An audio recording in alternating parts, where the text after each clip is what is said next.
All views expressed by the host or guests are solely their own opinions. Nothing stated in this podcast should be considered a specific endorsement to make any particular investment or follow any specific strategy. The content is intended purely as an expression of personal opinion. The modern environmentalist movement is actually pagan worship, where they worship the sun, so they like solar. They worship Gaia, Mother Nature. They want degrowth, and they hate humans, right? They see humans as a form of cancer on Earth. They want to see the population decrease. They're just a lunatic religion that's not grounded in Enlightenment values of human dignity and reason. Proof of stake, I think, is fine for community coin like Ethereum, where they all know each other and they're all friends. Bitcoin is a system for adversaries. Anybody who paid taxes for the invasion of Iraq, should they be liable for the tremendous environmental damage and human cost, right? I think 1 million Iraqis died. I think that's a much more pertinent question than early Bitcoin adopters paying for fabricated fake environmental damage. And so preventing theft by being seizure resistant is actually a good property of Bitcoin, and it's something we should celebrate.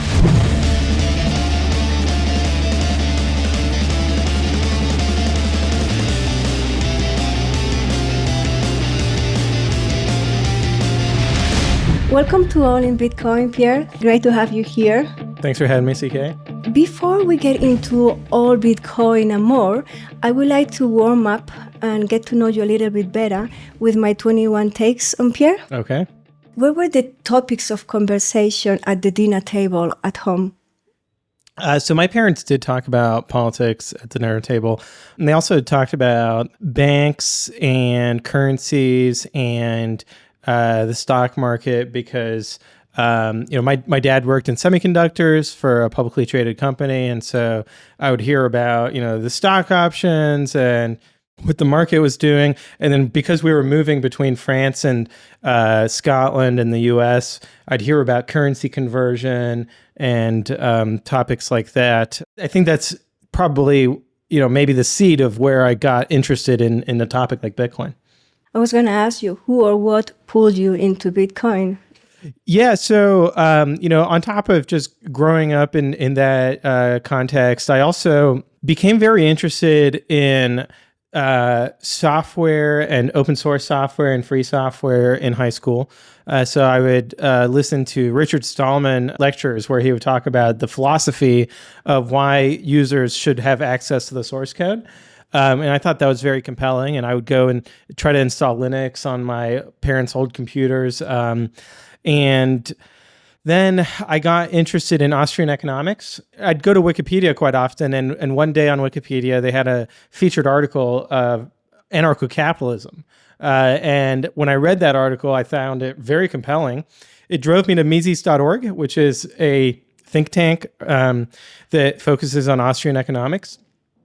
I started learning about money and banking and the fractional reserve banking and full reserve banking and gold and silver and fiat. Then in 2012, I was at the University of Texas at Austin, and two of my friends, Michael Goldstein and Daniel Krawis, they were really interested in Bitcoin. And so they brought it up and orange-pilled me and led me down the rabbit hole of learning about Bitcoin.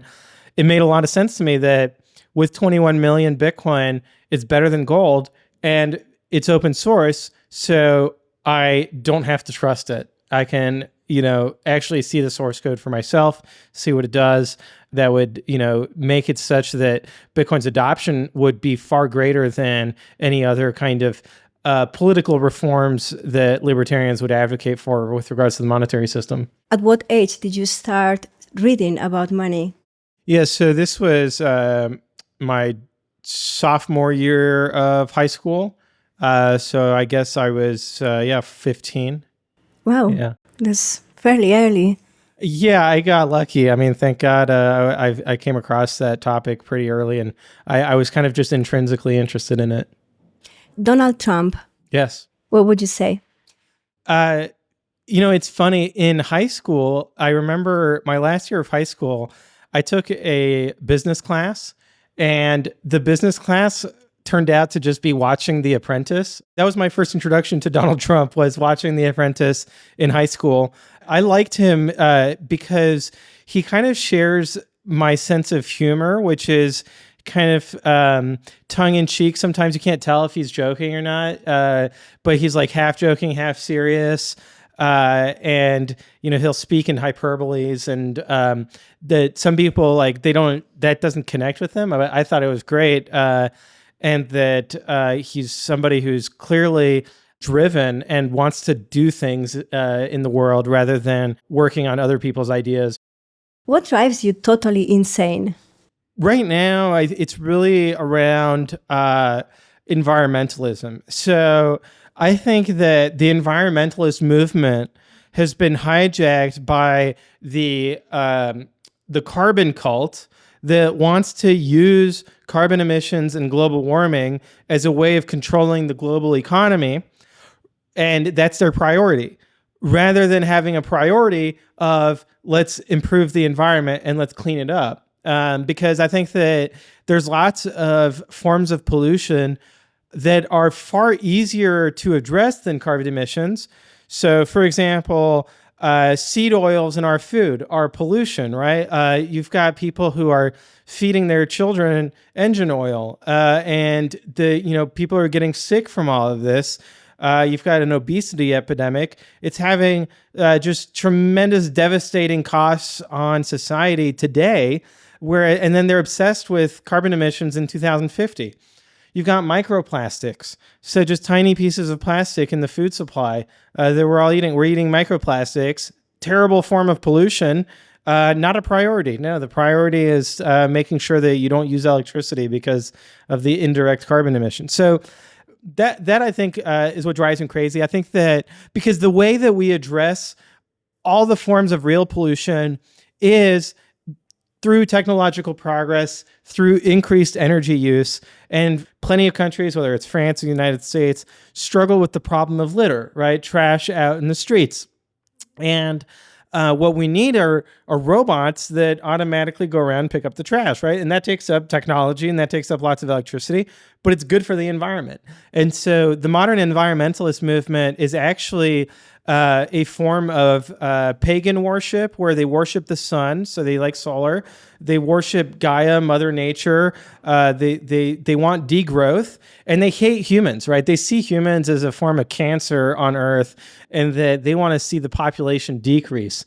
And so I think that they're just kind of a lunatic religion that's not grounded in Enlightenment values of human dignity and reason. Well said. Thank you. Who can chill you out when you are carried away? That's my wife. She's my better half, right? And so she balances me out. Otherwise, I would go totally crazy. Yeah. If you could trade lives with anyone for a day, who would be at the very bottom of your list? Well, there's a lot of people there. Maybe at the very bottom of that list. I feel like what's developed into my nemesis is Senator Elizabeth Warren. Uh-huh. So I feel like maybe she would be at the bottom of my list. At the same time, though, I mean, I think that it's really important to love our neighbors and to love our enemies. And so maybe it would be good for me to spend some time in her shoes and to get her perspective. But I recently was in Las Vegas, and it's very depressing to see people at the slot machine, just mindlessly pressing the slot machine button. That looks like hell. Yeah. Any passions outside Bitcoin? Yeah, I love electronics. I enjoy programming a lot, and so most recently I've been building a remote control car. I love like tinkering and kind of the maker movement. Something I'd like to get into eventually is like 3D printing, and that part really I find fascinating. If you could change one thing about Bitcoin, what would it be? That's a great question. So I think the most controversial, instead of having every 4 years, having every 1 year. Okay. So that more Bitcoin would have been issued up front, And today we would have less issuance. It would be a much smaller Bitcoin mining industry, much smaller energy use for Bitcoin mining, and perhaps a higher price. And so that's probably the most controversial take I have on something to change about Bitcoin. I think less controversial would be that I'd love for Bitcoin Core, the desktop software that has the node and the wallet, for it to be plug and play with hardware wallets. I know people are working on it, but if there's one thing I could have today, that would be it. Yeah. I think I would go for a little bit more of privacy. No? I've never had an issue with that. Like, I've never had somebody come up and tell me, hey, I know your Bitcoin. I hear people, say that it's a problem, but I guess I haven't experienced it firsthand, so it's not a priority. I also think that Lightning has great privacy. There's always room for improvement. I don't think that it's as big of a problem as it's often seen as. What's your latest obsession?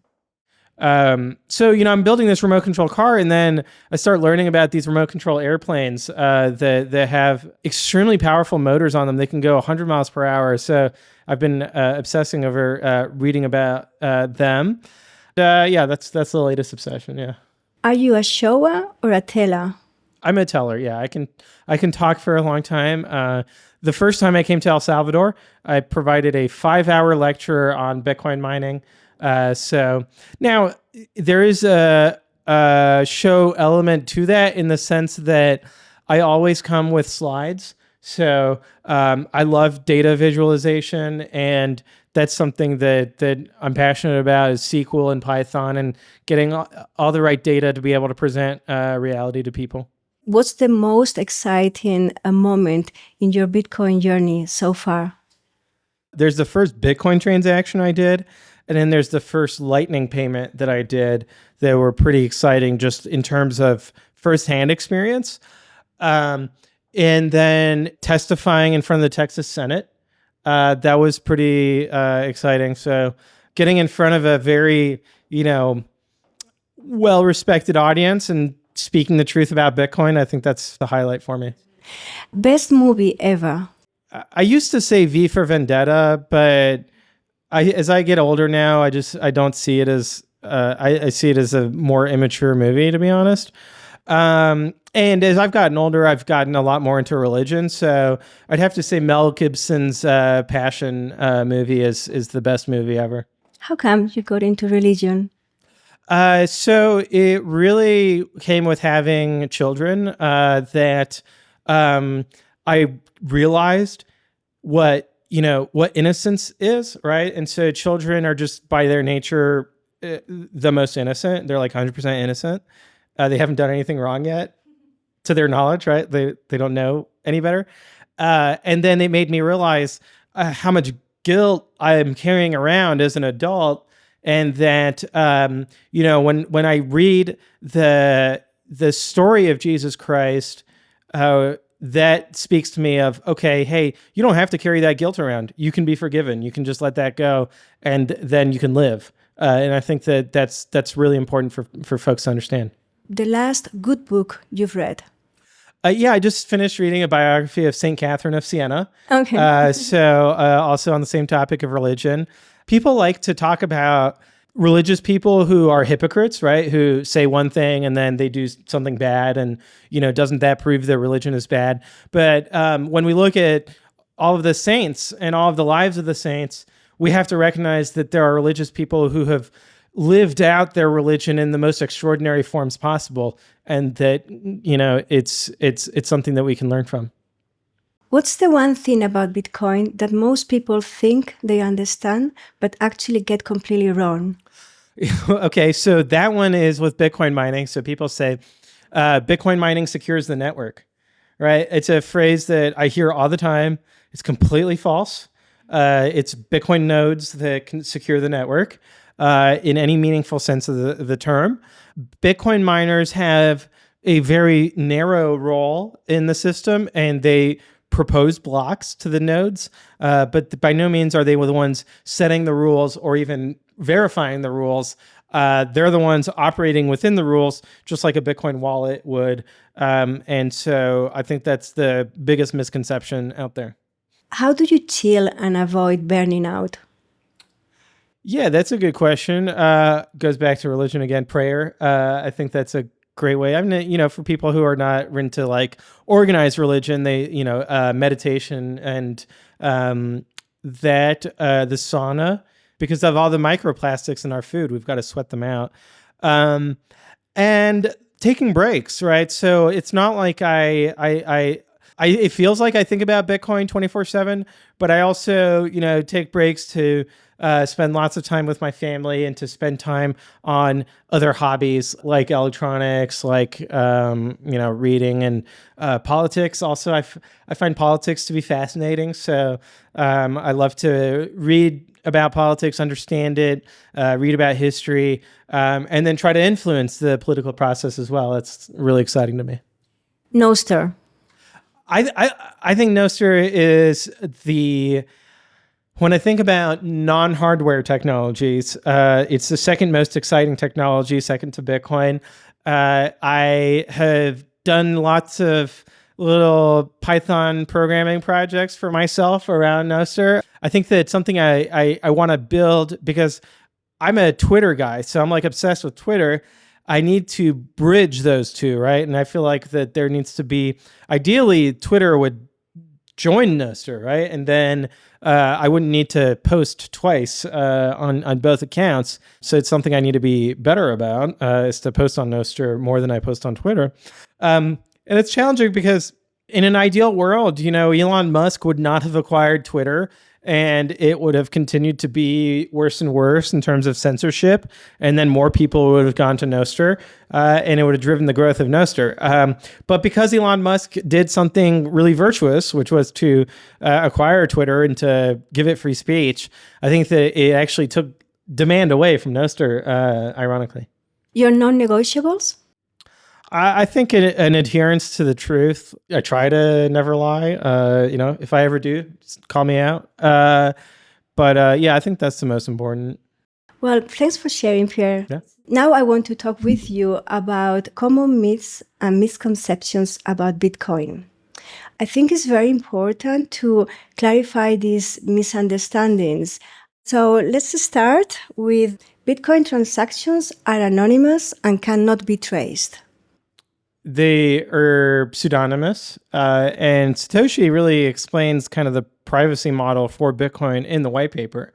And when we look at the development of tracing software like Chainalysis, what they rely on is getting third-party data. So they don't just look at the blockchain, they also get data from exchanges in order to be able to correlate on-chain activity with real-world identities. And so it's pseudonymous, but that can be pierced due to the fact that people will use KYC, AML, exchanges and tie their identities to addresses.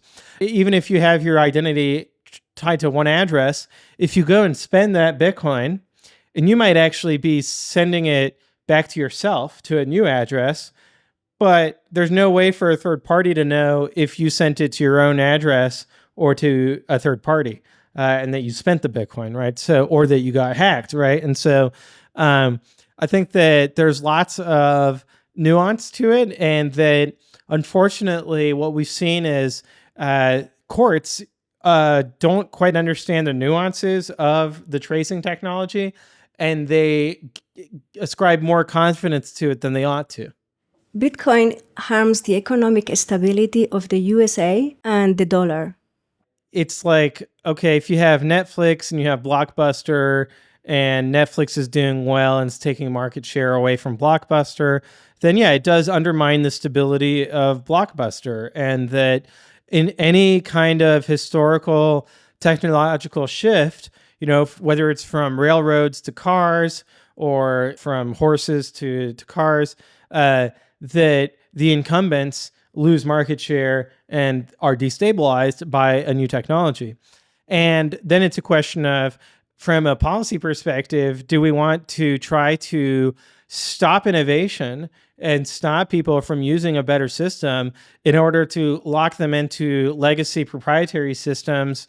Or do we want to give people consumer choice and let them decide what's best for their life? Second of all, there's the question of what is the US dollar doing wrong, right? And the US dollar has been sabotaging itself repeatedly through bailouts and through financial crises. And so if bankers and politicians want to defend the US dollar, they have to start holding themselves accountable and stop printing money and actually compete with Bitcoin's monetary policy. But they don't have that kind of self-control. And so they're not really in a position to criticize Bitcoin. Bitcoin is mainly used by criminals for illicit activities. When we look at the data, and a lot of this data comes from the folks who are tracing Bitcoin transactions using data from exchanges, it's less than 1% of the activity on chain that is part of criminal activity. And that is actually a much smaller percentage than what we see in the fiat system. Criminals don't like Bitcoin. And in fact, what we've seen is that criminals prefer using stablecoins. Criminals are very short-term thinkers just by their nature. And so they're interested in quickly converting any asset into consumption. And what we've seen is that the way all the criminals get caught, they somehow steal Bitcoin and then they transfer it to an exchange, and then the exchange freezes their account, and then the criminal gets caught. I think that there's a lot less criminal activity on Bitcoin and a lot more apprehension because criminals don't want to hold Bitcoin because it's too volatile for them. Bitcoin will only help tax evaders, leading to a global economic crash. It's good to help tax evaders on some level, which is that we have to accept that when we look at government spending, it's completely out of control and it is extremely wasteful. It's wasteful not just in the sense that it doesn't accomplish the good that it sets out to accomplish, but it quite often accomplishes evil, right? So when we look, for example, at the Russian invasion of Ukraine, funded by taxes on Russian citizens by the Russian government, it would be good if more Russians evaded taxes so that the Russian war machine would have less resources to spend on the invasion of Ukraine. There's lots of examples we can point to where it's good to help tax evasion and that there's not really a problem here. Now, the other part of it too is that we have to think about what is being taxed. What should be taxed is what is actually natural to tax from the perspective of a state, which is a state is a territorial monopoly on the use of violence. And so it's the territory that should be taxed. That means that it makes the most sense to have a property tax.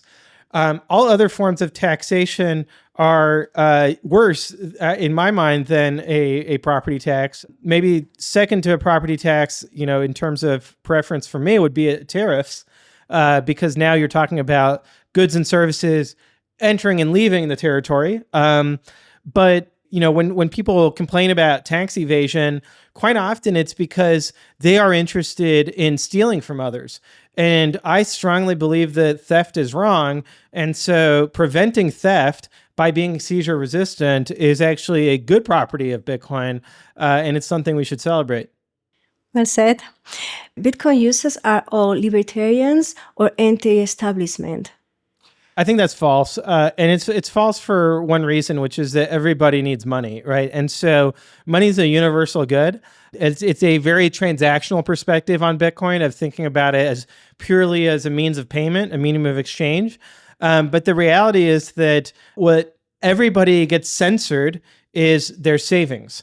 And so when we look at the fiat system, perhaps its greatest evil is the inflation that goes on, where they're debasing the currency. And so you can't hold fiat currency, and they're forcing you to either go spend on what I call the high velocity trash economy, where you have to buy low quality goods from China as quickly as possible, and people live paycheck to paycheck.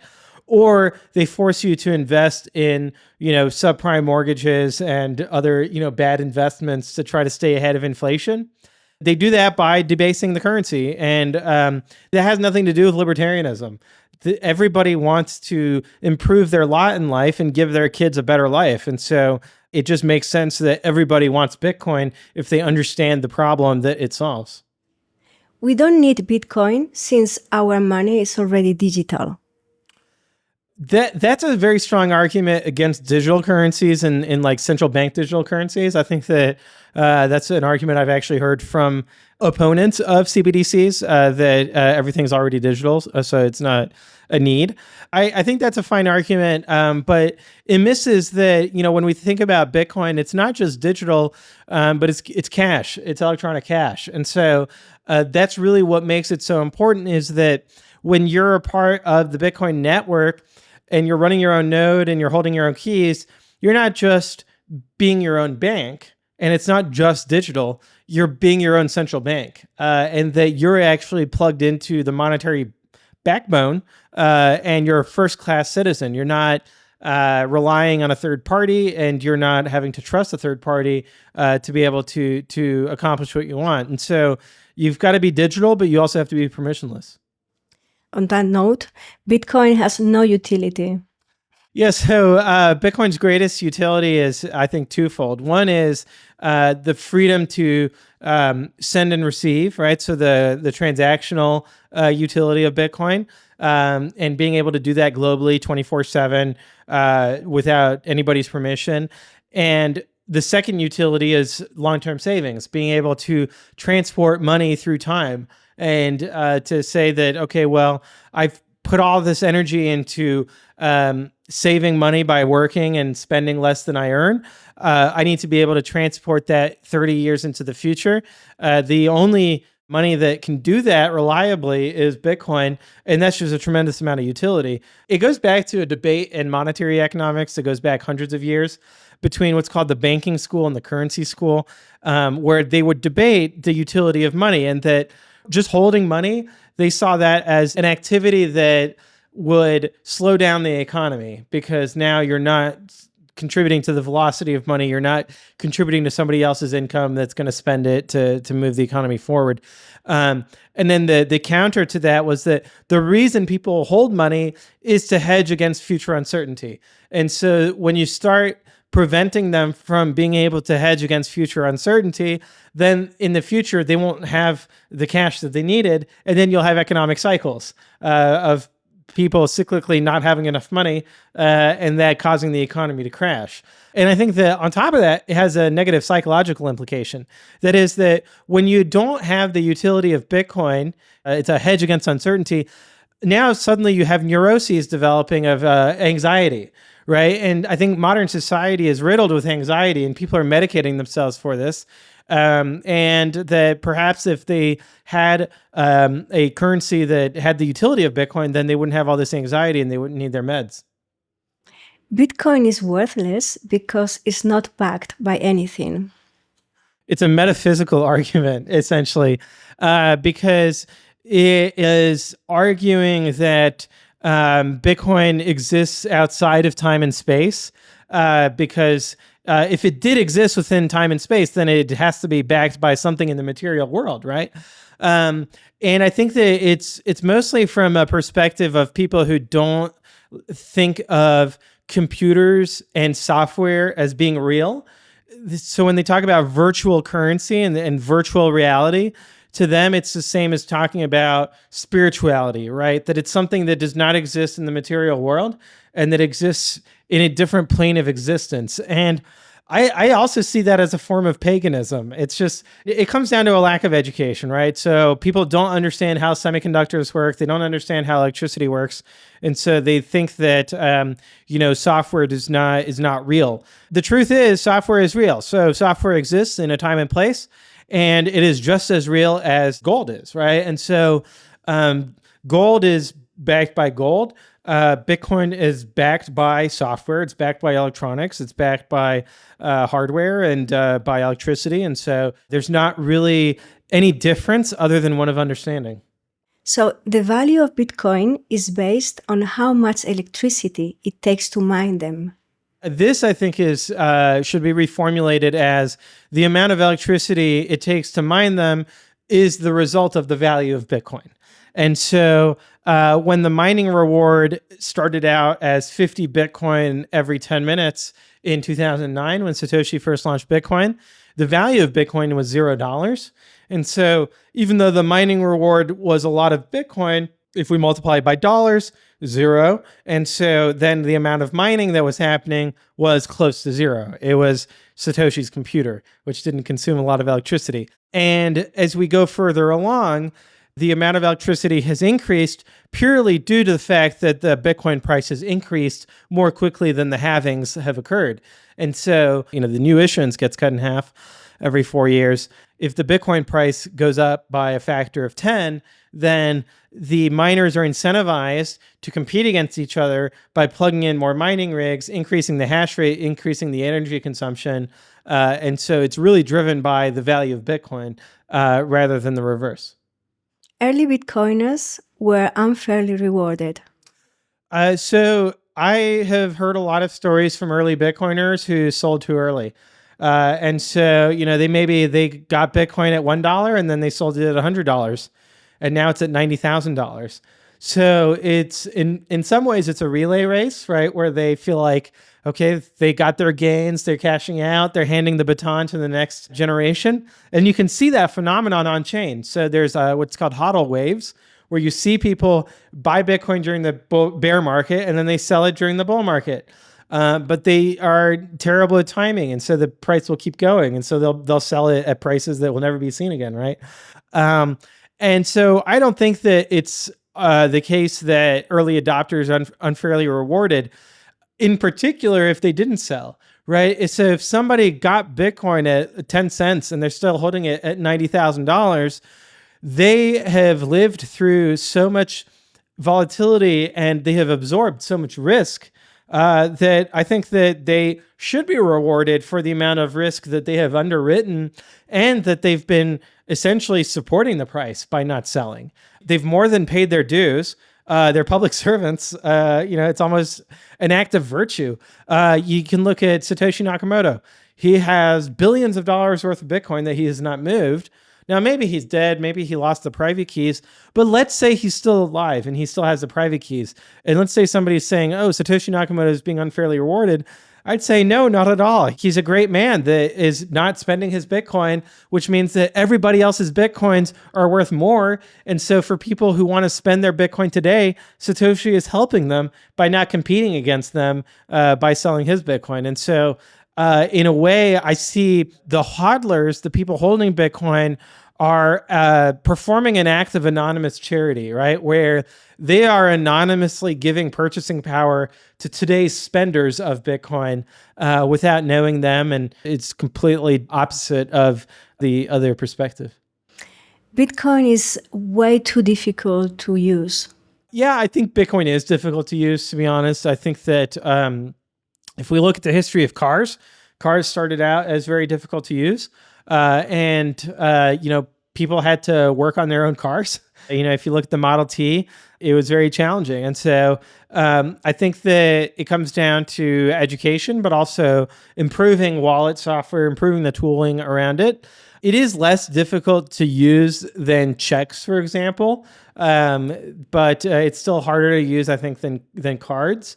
But it's catching up. So I've seen people use NFC cards to be able to spend sats on Lightning. And so I think that there's lots of experimentation happening so that it gets easier and easier.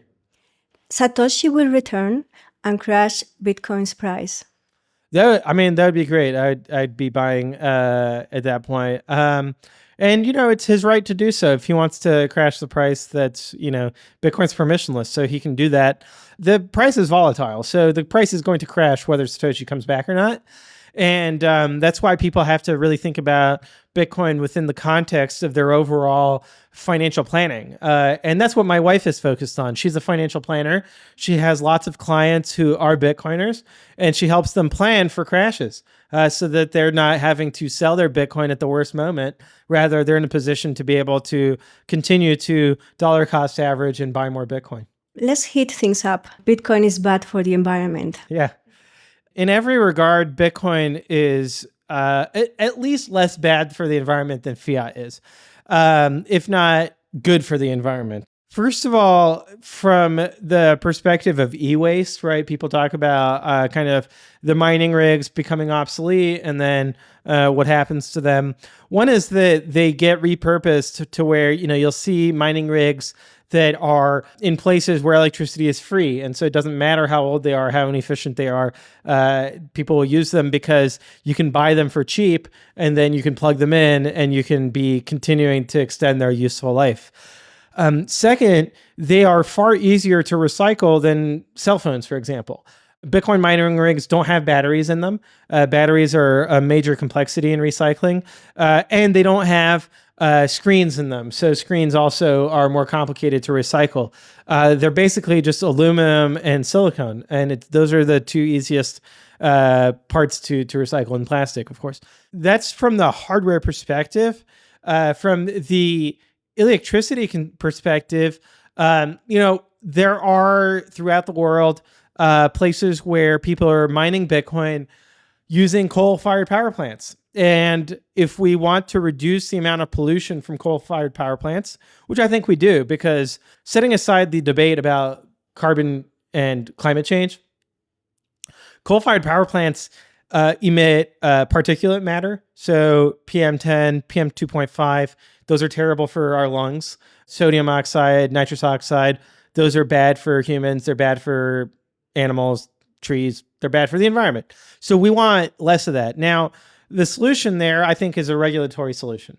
And so there should be regulators that say either you stop using coal to generate electricity, or you start scrubbing, right, and filtering out the exhaust so that you're not emitting this pollution out into the air and creating a negative externality for everybody else who has to breathe it in.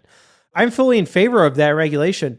It just has absolutely nothing to do with Bitcoin mining, right? Because if we take the approach of, all right, we're going to stop air pollution from coal-fired power plants by regulating who is using electricity, we don't solve the problem, because the loads, the users of electricity, are actually not the sources of pollution.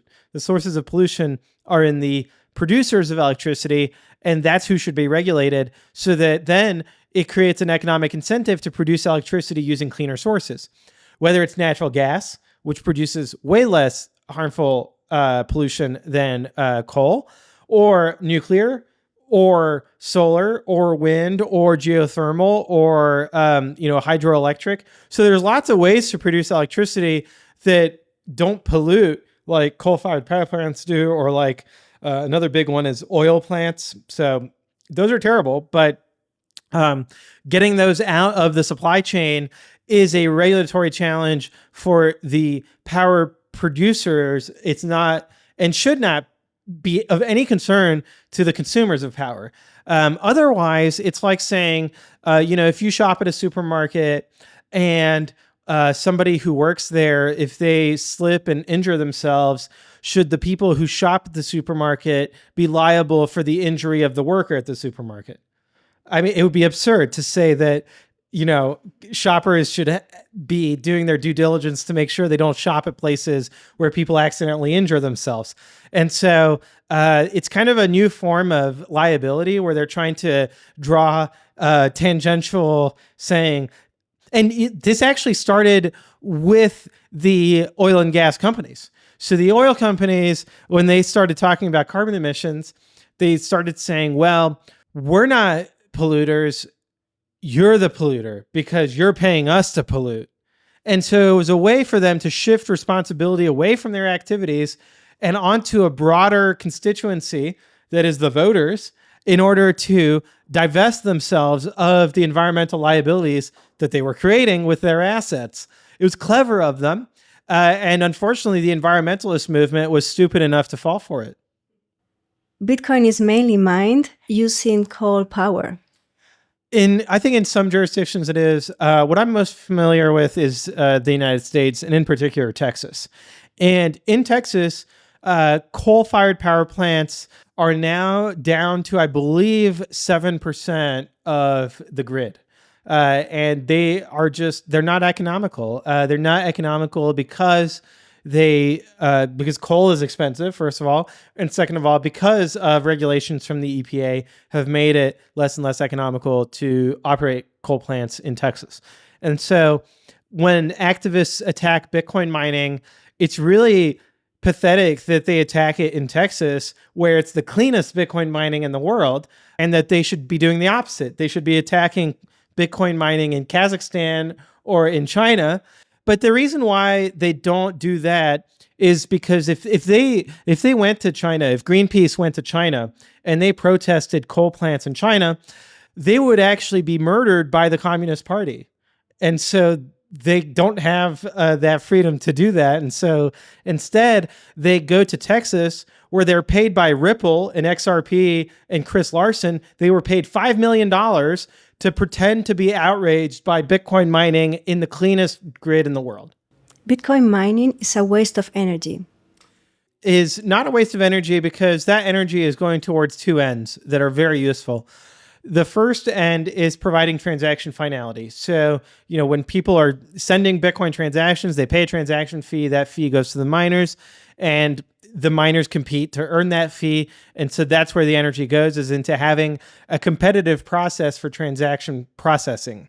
If the process was not competitive, then you would be in a situation like MasterCard or Visa, where they charge very high fees to consumers.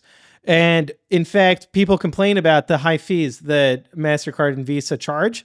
And now the government regulates through price controls what the fees are for cards in the United States.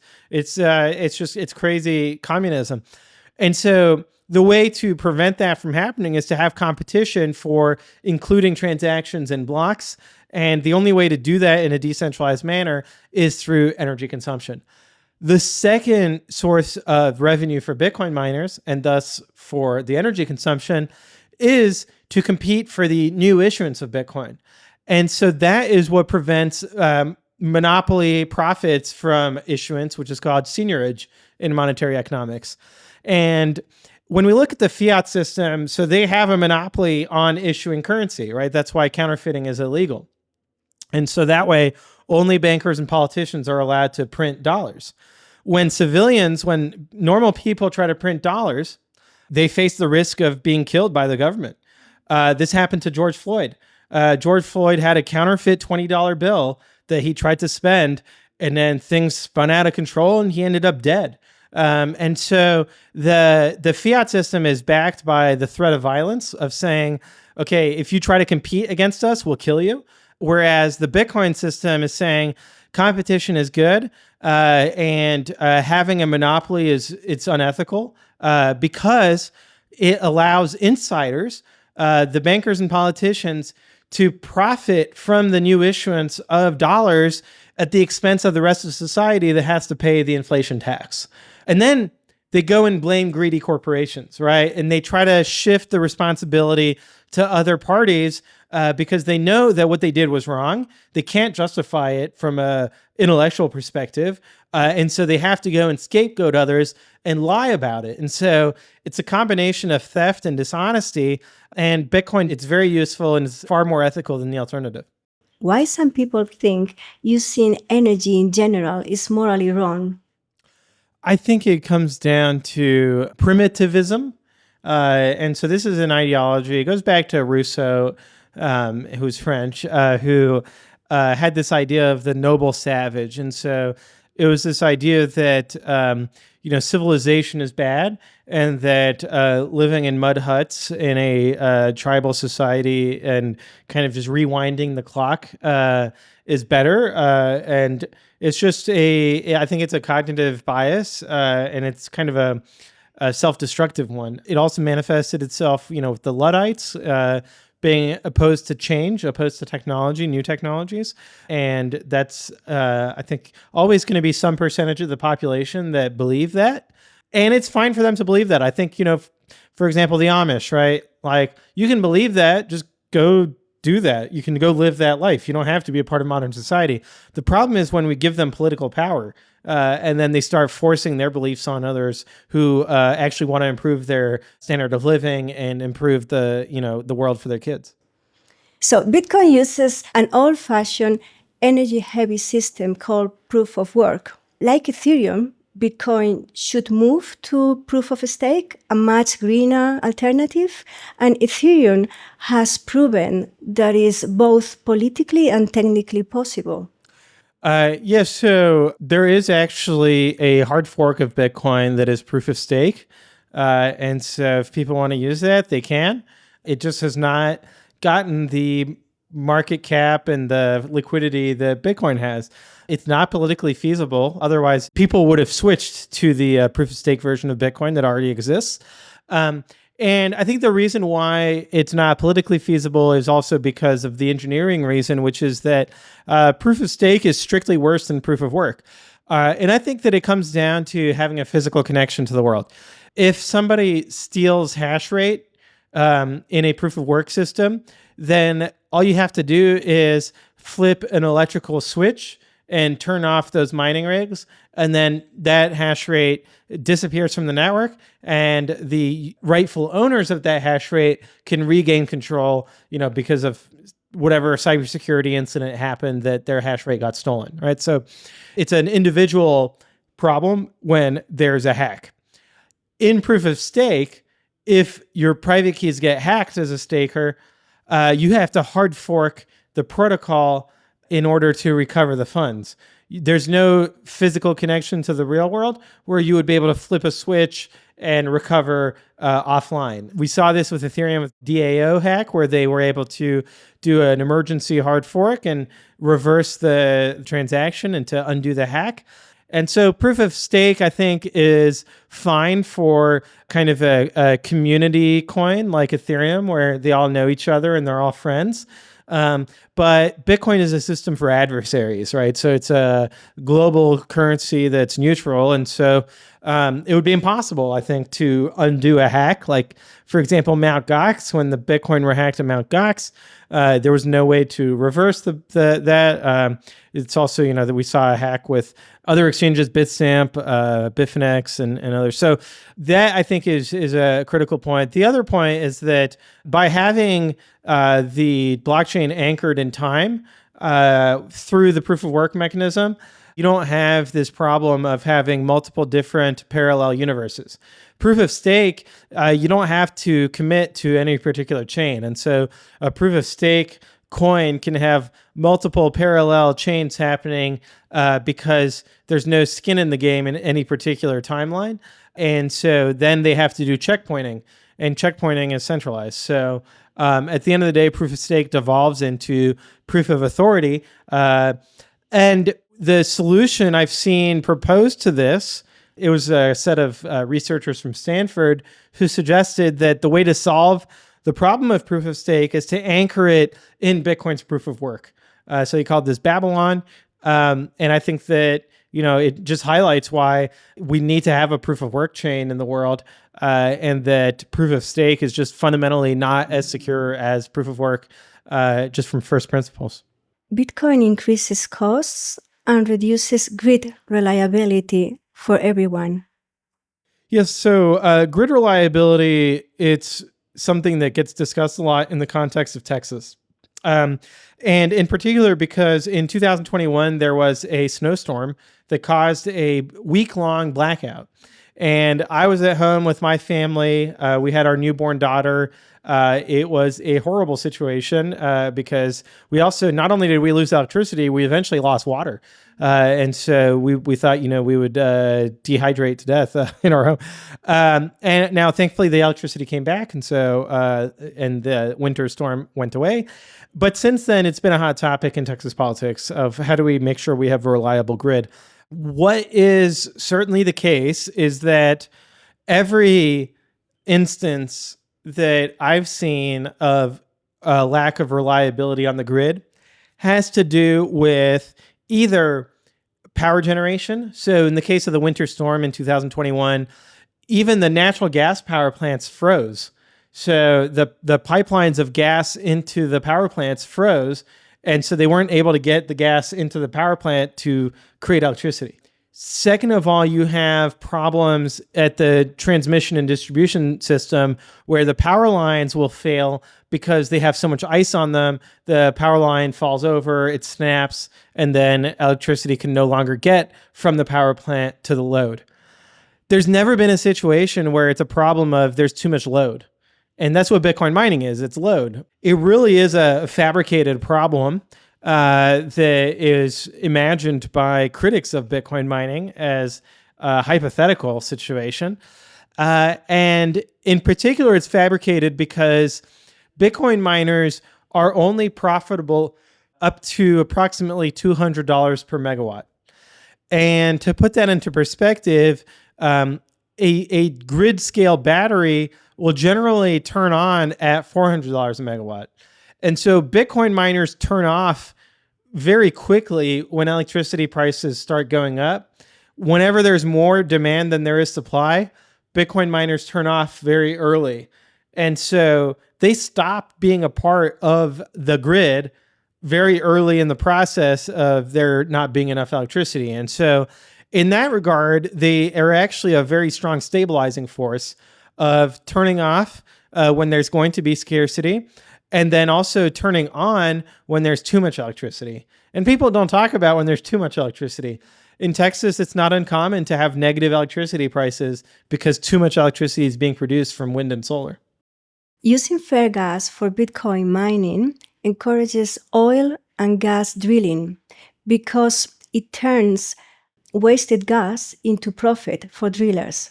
I think that the problem of flared gas is a real one. And so it can be addressed in a number of different ways. I think the degrowth people would say, just stop oil now, right? So they go and throw paint on a painting and they go and glue their hands to the road and they say, we need to stop drilling for oil today. The reality is that would cause mass death and starvation. And so what they're advocating for is the death of billions of people. And so I see them as borderline criminals, right? Because they're making criminal threats. So I think they should go to jail, but that's a different story. So then we have to look at, okay, we want oil and gas, but we want it to be done in a responsible manner, right? And so that's where we want to look at, okay, how can we minimize the environmental impact of oil and gas drilling? One is to make sure that oil and gas fields are electrified. So currently in West Texas, a lot of the drilling is done using pumps, and these pumps use generators that are fueled by diesel. And diesel is very polluting compared to natural gas, compared to wind and solar, obviously. And so it's actually a big project in Texas to build transmission to oil and gas producers so that they start using wind and sun to fuel their pumps to drill for oil and gas. And then when they drill for oil, they bring up gas as a byproduct of drilling. And so this is called associated gas. There's not any way for them to stop from getting the gas when they're drilling for oil, but gas is very cheap. And so now the cheap gas is a nuisance to them. It's that they need to get rid of. And there's 3 ways to get rid of it. One, you build a pipeline. So building a pipeline is expensive. It also has an environmental impact because you have to build through nature, right? Second is that you can just vent it. And so that's where they just blast it out into the air. They don't light it on fire or anything. They just vent methane. And when we look at the issue of carbon emissions, that is the worst thing for carbon emissions. It's the second worst thing. The worst thing is flying in airplanes, because flying in airplanes, you're emitting carbon emissions at a high altitude. We saw this with, after 9/11 and after COVID, when, there was a lot less flying, that was the best moments for, reducing carbon emissions. But nobody wants to talk about air travel and carbon emissions. So venting methane is bad. It's also just, I don't like it because it feels wasteful, right? We could use methane. It's a useful fuel. The third is flaring. So turning it and lighting it on fire. And so that's also bad for air quality. The fourth is to actually use it on site for power generation, to combust it, and then to filter the emissions. So you're minimizing the environmental impact. and you're actually using it to produce electricity. And there the challenge is you have to have something that's going to use that electricity. It's far more electricity than they need for most purposes. And so, and then they don't have transmission, right? Now that might change in the future, but in remote locations, that might never change. And that's where it makes sense to bring a container of Bitcoin miners on site to use the natural gas that would otherwise be flared or vented. That, I think, actually, it's not so much that it helps pay for drilling for oil. It's the oil revenue is what pays for drilling for oil. So there's not like they need any additional incentive to do that. What it helps pay for is minimizing the environmental impact of the associated gas. Right. So Bitcoin miners claim to be carbon neutral after purchasing carbon credits and renewable energy certificates. I think that that is misleading because Bitcoin miners don't emit any CO2. And so if we're going to have a system of carbon credits or of cap and trade or taxing carbon, it should actually purely be about those who are physically emitting CO2. And so I think that it might make sense for a power plant that is using natural gas or coal or oil to buy carbon credits. Maybe setting aside the validity of carbon credits themselves, right? Extending that market to consumers of electricity and consuming electricity. Electricity is clean, right? It's that's why a Tesla is zero emission.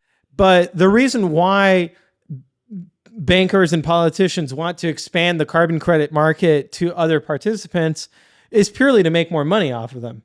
They're not actually trying to improve the environment. And so I see it as a scam personally, and that, that we should stay focused on the fact that Bitcoin mining itself as a compute process does not emit any CO2. Early Bitcoin adopters who made huge profits should pay for the environmental damage caused by mining Bitcoin.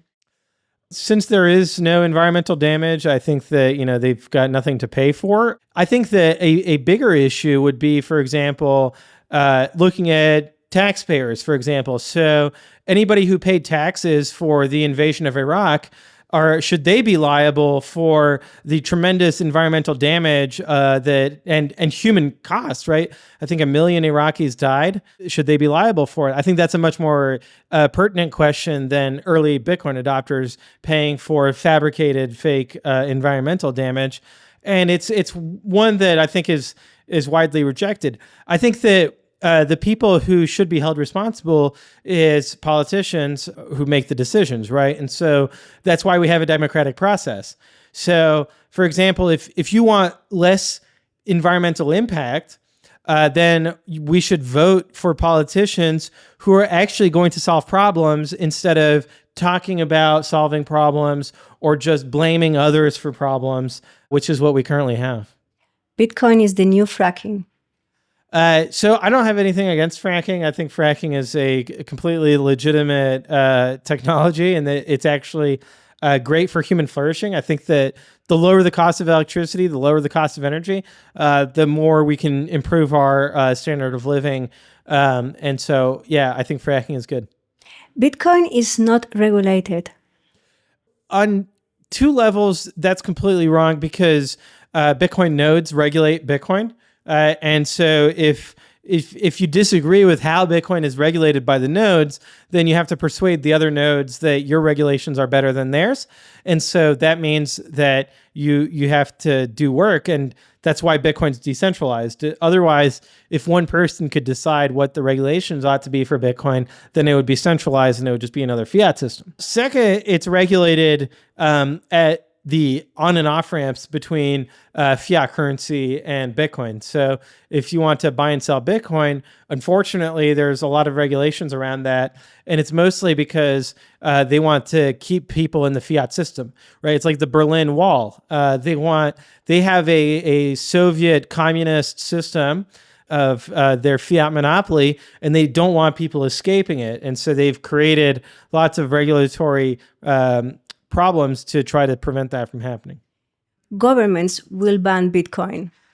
So governments can only ban themselves from using Bitcoin. And Really, the challenge there is that because Bitcoin's decentralized, it's very easy for Bitcoin to go underground and to be a part of the black market or the gray market. And so on top of that, governments are always competing against each other. And so if one government bans Bitcoin, like let's say China bans Bitcoin, and then they don't have any Bitcoin and all the Bitcoin go abroad and Bitcoin's value increases, well, they've only harmed themselves. And so it really is a question of, governments should think about it from the perspective of game theory of whoever bans Bitcoin is only slowing down their adoption, and whoever adopts it faster will benefit from Bitcoin sooner than anyone else.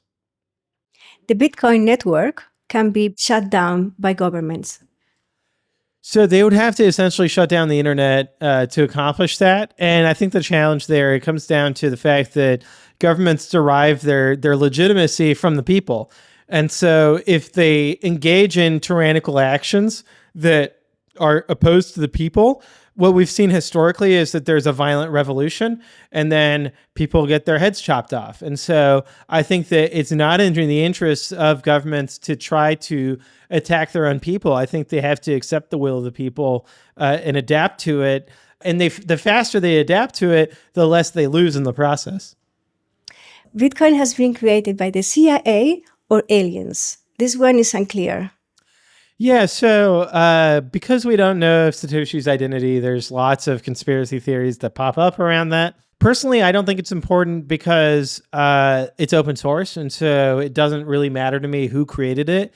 What matters to me is that I can actually verify that what they created is something that I want to use. It goes back to the question of, are they going to sell their Bitcoin? Well, it's well within their right to do so. Bitcoin's permissionless. We can't stop them from doing that. So if it's the CIA, I'd like to thank them for creating that technology. If it's aliens, I'd like to meet them. It sounds really interesting. But I think that ultimately it was probably just a normal person. Bitcoin is not decentralized because the developers change the protocol whenever it suits them. That was the case at the beginning. So if we look at 2009, Satoshi Nakamoto was the only miner on the network. He was the only node on the network. He had all the Bitcoin, and he would release the software as a binary without the source code. And so he at the beginning was running essentially a proprietary system. Since then, it's been increasing amount of decentralization. And now people are complaining about the difficulty of changing Bitcoin. So there's developers who have ideas about new protocol upgrades that they want and that are not getting a lot of momentum, and that they're complaining that this is an upgrade that they want, but that nobody else is doing it. And so it's causing what they call ossification of Bitcoin not changing anymore. And then they have all sorts of reasons for why that's a problem. And so I think that there will always be a criticism of Bitcoin changes too much when it changes, and then that it doesn't change enough when it doesn't change. Ultimately, what we have to do is evaluate changes on a case-by-case basis and decide whether a change is providing such an increase in value to the users that we justify the risk of changing the system versus not. Bitcoin gets hacked all the time. So private keys get hacked all the time, and it's really important to follow best practices from a cybersecurity perspective. But that's not really Bitcoin getting hacked in the sense that the protocol is operating as expected. It's just that somebody did not secure their private keys correctly, and that they should learn to use a hardware wallet. They should learn to use multi-sig, because if you follow best practices, then your Bitcoin don't get hacked. Anyone with enough computing power can take over the Bitcoin network. This is true, but it's only in a temporary sense, because Bitcoin, from a game theory perspective, it's not one game. It's several iterations of a game. And so it's an infinite iteration of games where essentially, even if you control all of the hash rate today, if you abuse that position and start excluding transactions from blocks, which is what you can do with that control, then those transactions will go into the backlog of the mempool, transaction fees will increase, and then that will attract new hash rate. And so hash rate is an open set. New hash rate can always come online and compete. And so even if you have 100% market share today, you could have 1% market share tomorrow if lots of competition comes in and, essentially is incentivized by your bad behavior to come in and make a profit. Quantum computers will break Bitcoin's security. So I think that that's the case for ECDSA and Schnorr signatures that are securing UTXOs. And so we want post-quantum cryptography to replace ththose eventually. I don't think it would break SHA-256. I think that it would just cause the difficulty adjustment to happen more quickly. But as far as I know, quantum computing is still 80% science fiction. And so we'll wait and see what happens. There's cryptographers working on post-quantum cryptography already. I don't see it as being an existential threat to Bitcoin. Bitcoin is outdated technology. Yeah, I mean, I think Bitcoin's cutting edge technology. So proof of work, nobody has found anything better than proof of work. They've only found worse solutions to that problem. Schnorr is, I haven't seen any signature schemes that have technological advantages over Schnorr. And usually what they're talking about from a technology perspective is that they want to be able to issue tokens on the Bitcoin blockchain. And that to them is innovative. I see that as just it's not innovative. It's pollution on the blockchain. And that it's something that we should want to disincentivize. It comes down to a philosophical difference between the people who want to issue tokens and those who want to fix the money and fix the world. Bitcoin is the new oil. Humanity benefits by having an abundance of oil, right? So we want to have as much oil as possible at as low of a price as possible. Bitcoin is a monetary asset, and so we want it to have finite scarcity. And the ideal, money supply is 21 million Bitcoin, and we want it to be worth as much as possible. And so in that regard, it's the opposite of oil. But, I'll defend the analogy, right? Which is that when oil was first discovered, it was a nuisance. So when people bought land in Texas, for example, they would try to buy land that did not have oil on it because it was bad for the horses and the cattle. They would get stuck in the oil. And so it took technological advancement for people to realize that the oil was valuable and that they could actually use it for its utility. So I think it's the same with Bitcoin in some regards, where people don't yet understand the full value of Bitcoin. And so we're still at a stage where people don't yet understand the value of the land, right? Which is the BTC. Bitcoin is just a bubble waiting to burst. Sometimes it is, sometimes it's not. And so I think that's looking at the price chart. But when we look at the software engineering fundamentals, it's clear that if we cross the utility of the system from a software perspective with the total addressable market, it's the opposite of a bubble, right? Where we're at less than 1% adoption. And so I think that the real bubble is fiat currencies and debt that is going to be burst by Bitcoin's adoption. It's too late to invest in Bitcoin. I don't think it'll ever be too late to invest in Bitcoin. It's certainly not too late today. I think we're still very early because we're at less than 1% adoption. But even when we're at 100% adoption, the economy will keep growing and the purchasing power of Bitcoin will keep growing. And you'll still have the fundamentals of it's seizure resistant, it's permissionless. And so it'll still make sense to hold Bitcoin, even if its value from a purchasing power is not increasing. Bitcoin is too volatile. I think Bitcoin is too volatile for some people, right? Where if they need to spend money tomorrow, it's probably not a good idea.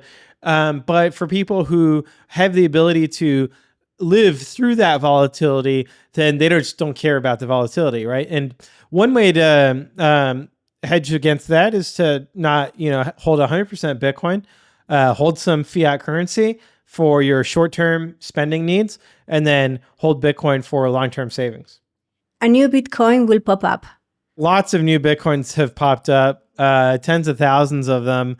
And the reality is that Bitcoin is engineered for reliability, and any new system is generally engineered for innovation. And so they try to differentiate themselves from Bitcoin, and they try to be different from Bitcoin in order to attract adoption that would otherwise go towards Bitcoin. So because of that, they end up having to sacrifice reliability, and it's all about trade-offs. So if people want to have really innovative ways of trading pictures of monkeys, then there's other chains for that. But if they want to just have the most reliable money in the world, then it just doesn't make sense to use anything other than Bitcoin. I've got a few left. Bitcoin can be counterfeited. So it can be counterfeited. So for example, people try to pass off like Bitcoin Cash or Bitcoin Satoshi's vision as BTC, and they try to confuse people with marketing and stuff. So every time that it's forked, it creates a new network. When we look at the Bitcoin system itself, there's only going to be 21 million Bitcoin. When we look at the wider universe of forks of Bitcoin or new cryptocurrencies or Pierre coin, for example, there's an unlimited supply and they're all diluting each other out. The only way to prevent counterfeiting with Bitcoin is to run your own Bitcoin node. There's no laws against counterfeiting Bitcoin. So it really comes down to the user's responsibility of verifying their transactions using their own node. Bitcoin is a scam. Bitcoin being a scam, I think it usually ends up being the case that angle is about like it being a Ponzi scheme, essentially, where the new adopters are buying out old adopters. That's generally a description of money, where money is just changing hands, but it's never actually being consumed. And so that, I think, is just a property of money. In that regard, it's kind of the case that it's the opposite of a scam, because when we look at ways people want to consume, there's a lot of scams out there, whether it's actual gambling at a casino in Las Vegas. Well, lots of ways people are persuaded by marketing into wasting their money. Is there any you'd like to add? Did want to add one more thing on Bitcoin being a scam, which is that scams usually promise returns, right? And so they'll say like you're going to earn 5% a month. Bitcoin promises volatility, it's one of the biggest criticisms of Bitcoin. And so I think that the argument of Bitcoin being a scam and Bitcoin being too volatile are actually two opposites that cancel each other out. And lastly, what would you like people to remember from this conversation? That there's a lot of misinformation and disinformation out there. And that when we look at our sources of information, unfortunately, the mainstream media has its very strong biases. And so it used to be the case that journalism was about verifying the truth and then publishing the truth. Today, journalism is about finding ways to justify narratives. And so they'll have the narrative and then they'll go and try to find facts that support the narrative, or they'll twist facts in order to support a narrative. Pierre, thank you for everything, for clarifying all this, for your time. I've learned a lot today. Where can people follow you and your work? I'm on Twitter at Bitcoin Pierre. I'm on Nostr as well, at Pierre Rochard. Also on LinkedIn. Just watch out for the impersonators. It's been amazing having you on the pod. Looking forward to having you next time. Likewise. Thank you for having me.